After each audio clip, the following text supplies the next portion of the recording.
Ambe Cheba Minka Keneka Imam Hassani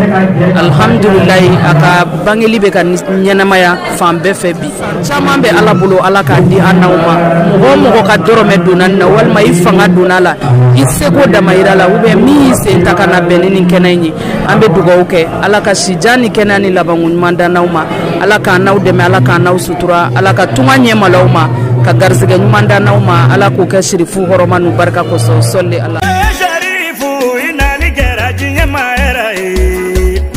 Bamadani de inyo manjawa aminyonye Basila olode inali geraji nyema yelenye Jogo mimi banina ojo.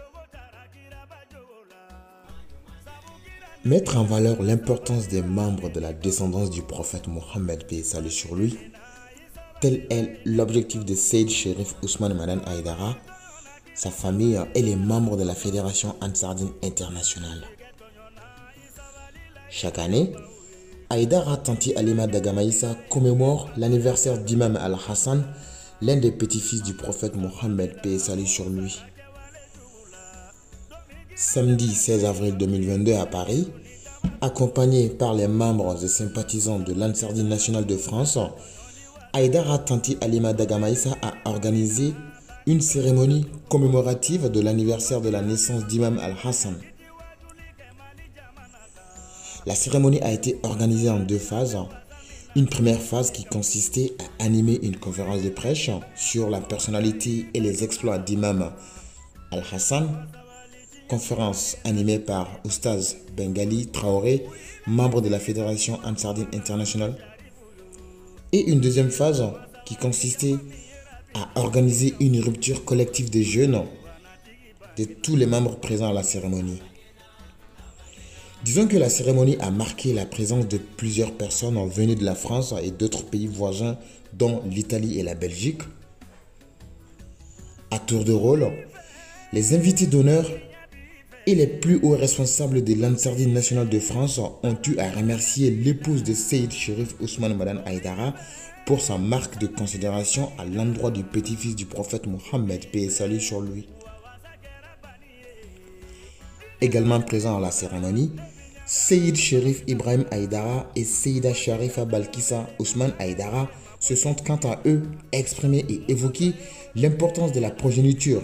du prophète Mohammed paix et salut sur lui avant de remercier à leur tour Haïdara Tanti Alima Dagamaïssa pour sa brillante initiative.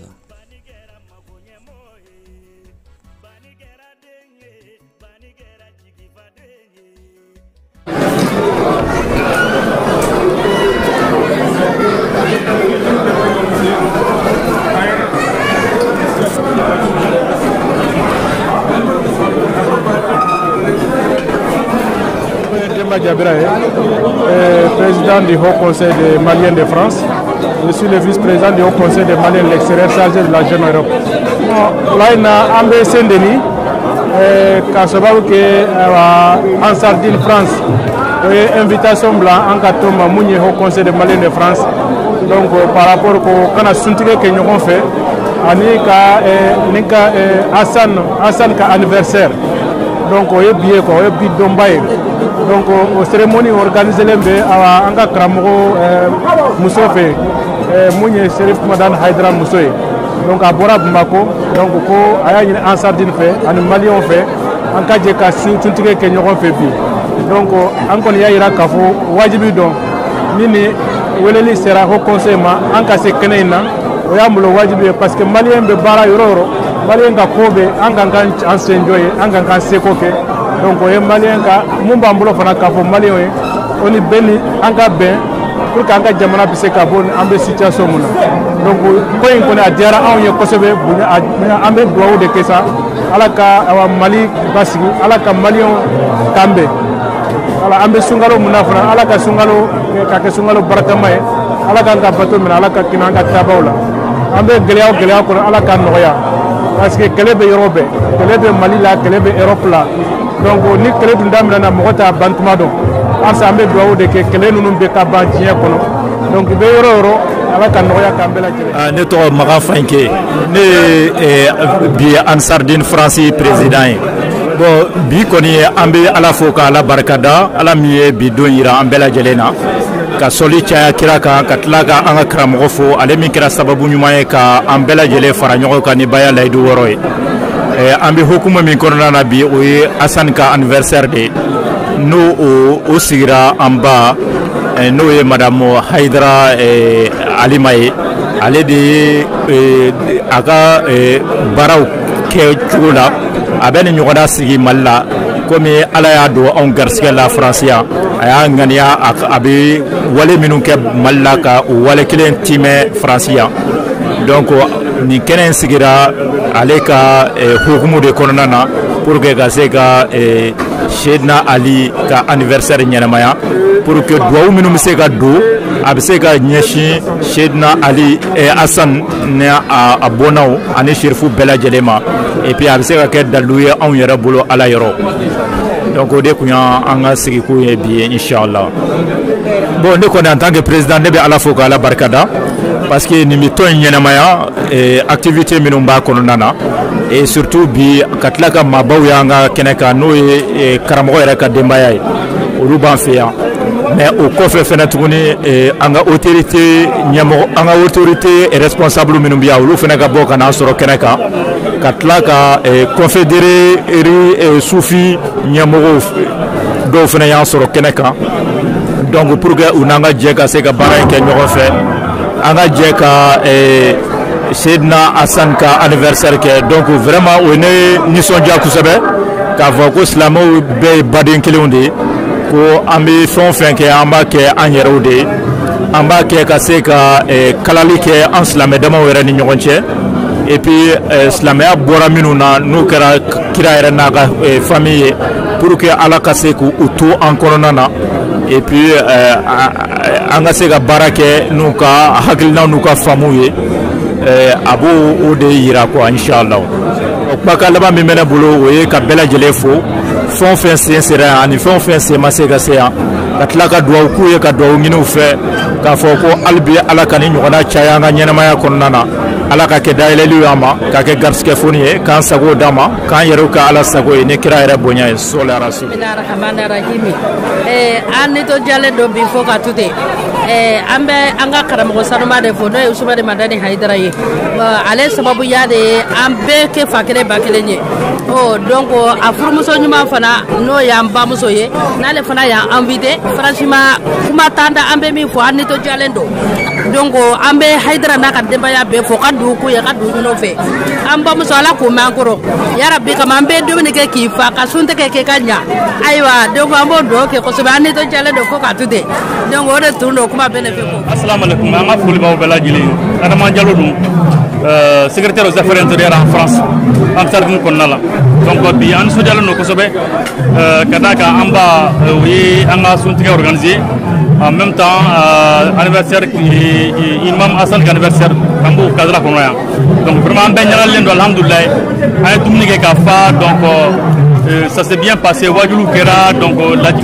rappelu kɛra concernant Imam Hassan donc an ka foli b'aw bɛɛ lajɛlen alhamdulilayi ça s'est très bien passé ok salam alaikum. Alhamdulillah rabbil alamin a balimakɛ ani aw denkɛ ani n'o ye Iba Hayidara ye aw fɛ yan bari yan a nisɔndiyalen ba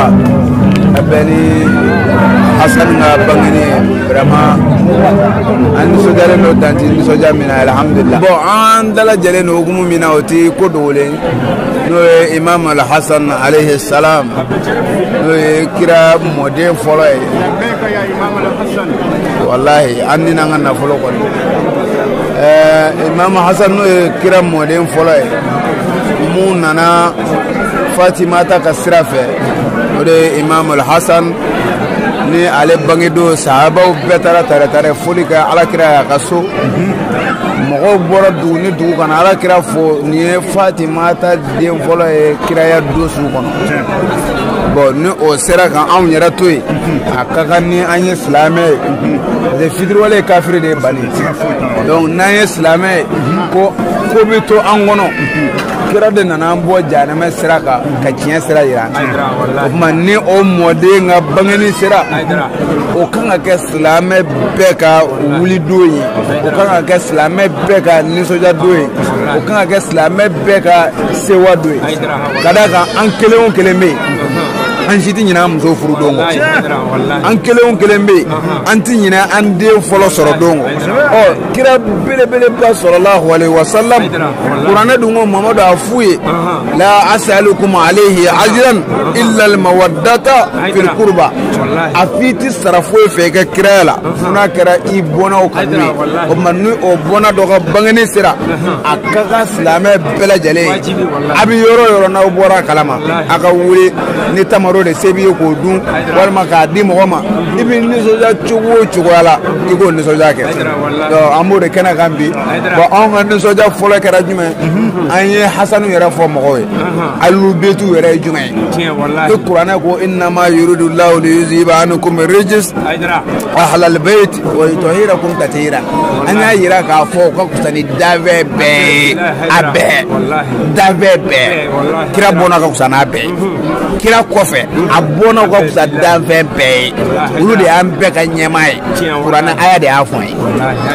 filanan jumɛn min n'o yira an na a ko inna allaha wa malaikatahu yusalluna ala nabi ya ayyuhallazina amanu sallu alayhi wa sallimu taslima jumɛn bɛ tugu o kuranɛ aya la wa salamun ala ali yasina ko nga salamu bɛ yasini tafsir tugu ina ko yasini ye jɔn ye kira ko k'ale welela tɔgɔ 7 de la kuranɛ kɔnɔ ala fɛ ko tɔgɔ 7 parce que u nana a ye yasini salamun ala ali ilyas jɔn ye ilyasi f'i ye ilyasi tɛ kira ko k'ale welela tɔgɔ 7 la kuranɛ kɔnɔ muhamadu b'o la ahamadu b'o la taha b'o la yasi b'o la o salamun ala ali yasin o yasi de kira bɔnnaw ye ko salamu b'olu kan o tuma an b'o salamu de cɛla rujo ni an y'o de la yan bi ka na an ka alinɛ ɲini wa an dalen don a la an sunnen de y'a kɛ wa an b'a dɔn an bɛ alinɛ sɔrɔ yan bilahi farajɛla ti a dama yɔrɔ ye an b'a jigi a ma faamu yan de sinon n'a faamuyara yan ka ɲɛ farajɛw bɛ fɛn dɔ ala ka diinɛ na farafin yɛrɛ ma se ka parce que n'olu dusukun ye min minɛ ka da la o b'o la quoi a bɛ dugawu kan ye ni ala sɔnna an bɛ sira la ka na parce que an ɲɛ bɛ farafinw de la pari yan mais anw mago bɛ mun na tubabu bilenw yɛrɛ kana fara jama a bɛ dugawu kɛ ala ka si di an ma ni ala sɔnna a ma formation bɛ sira la ka na san 3 n y'a fɔ micro la Rougeau ka micro la bi n bɛ san 3 di maliyɛnw ma ni ala sɔnna o b'a sɔrɔ i bɛ tilala français la n bɛna ni tubabu ye inshallah tubabu yɛrɛ ka na alubetu dɔ k'a dɔn hasanu ye jɔn ye Huseni ye jumɛn o de ye objectif ye bon kuma suruyali la o de la an y'a organiser yan bɛɛ nana ka na jɛ k'a kɛ belebeleba ye an ba ka sira fɛ n'o ye tante Alima ye an nisɔndiyalen don tante. Salamu alaikum warahmatullahi taala wabarakatuh. An bɛ bɛɛ lajɛlen fo fɛn fɛn tulo b'a la ni minnu ɲɛ b'a la vraiment an nisɔndiyalen don ni Imam Hassan ka anniversaire an bɛ Ala deli Ala ka nafa n'u barika ye an b'a lajɛbaga bɛɛ lajɛlen fo ani minnu tulo b'an na aw ka site sanfɛ an b'aw yɛrɛ fo kosɛbɛ aw ka baaraw la ka deli Ala fɛ Ala ka dɛmɛw kɛ alhamdulilayi an b'an ba fo n'o ye tante Alima ye ale min kɛra sababu ye ka kɛnɛ in sigi an ye Faransi kɔnɔ yan vraiment bɛɛ content na bɛɛ ye dumuni kɛ k'i fa vraiment an bɛ a fo kosɛbɛ ka deli Ala fɛ Ala k'a sara alijinɛ na fɛn fɛn fɛnɛ bɔra déplacer ka bɔ i ka so kɔnɔ suntigɛ la an bɛ bɛɛ lajɛlen fo vraiment a kɛra bonya ni kɔrɔta ye sirifuw ka ko n'i ye fɛn fɛn k'o la o bɛɛ ka dɔgɔ o la donc an bɛ dɔ de kɛ k'a tɔ to an bɛ Ala deli Ala ka nafa n'u barika Ala ka ni ɲɔgɔn caya yarabi ni kira hɔrɔma ye sɔlila ala rasul folikan laban min bɛ ne bolo toujours an bɛ bɛɛ lajɛlen de fɔ an b'an ka sababu ɲuman fɔ n'o ye Seydi Sherif Usmani Madani Hayidara an ka sirifuw bonya dɔn k'u kɔrɔta dɔn Ala n'an karamɔgɔ sababu de don donc an b'a deli Ala fɛ sijan bɛ Ala bolo Ala k'o d'a ma shirifu ka kala ala de foni mo me faga ne ala soro iga tugu kira la donc ni mo me faga kira nyini ga kira soro ifere gi nyashin shirifu ma no kala ga chala ibe kira soro ne man kishiba ma o ko fa ala kira Muhammad sallallahu alaihi wasallam ba fo mbora ko foto ko mina ako kama sara fo shini mo ko faga kira sara la ko fo doro aka le fona kanu donc ame sa kira so mo kanuna et puis ame sa obuya iralla amado amanga jien soro no amanga la soro no amala de la ka na fanu barka e bankera nunu le la peu donc non ko ka mu fa alhamdulillah o kuna jasira de quoi Allah ka na fanu barka assalamu alaikum wa rahmatullahi a'udhu billahi minash shaitani rajim bismillahir rahmanir rahim allahumma salli ala sayyidina muhammad wa ala ali muhammad wa sallim ambe ala fuka ala barikada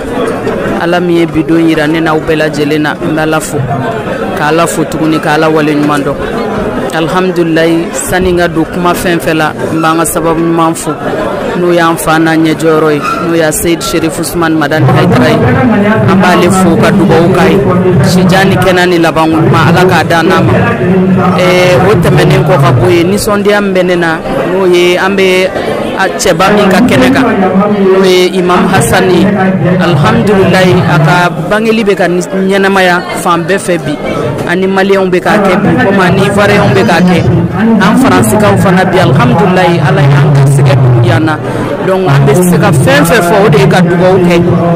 sanchama be ala bulo ala ka di anawma mo ka dorome dunan na wal mai fanga dunala iseko da mairala ube mi se takana benini kenanyi ambe dugo ke ala ka shijani kenani labangun manda nauma ala ka naw deme ala ka naw sutura ala ka tumanye malauma ka garsige manda nauma ala ko ka shirifu horomanu barka ko solli ala rasul.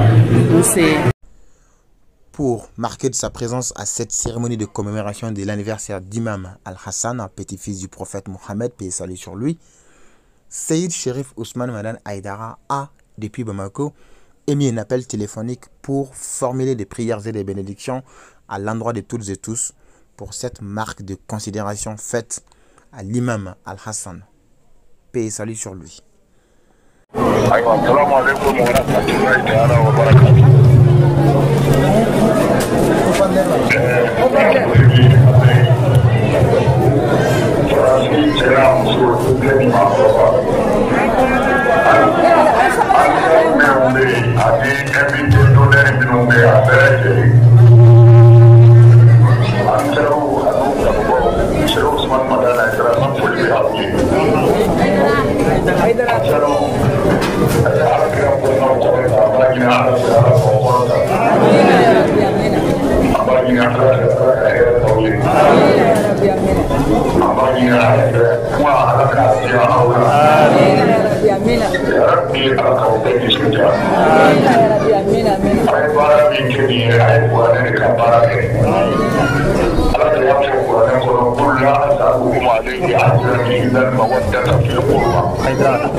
Basila wolode inani kera jinye mayelenge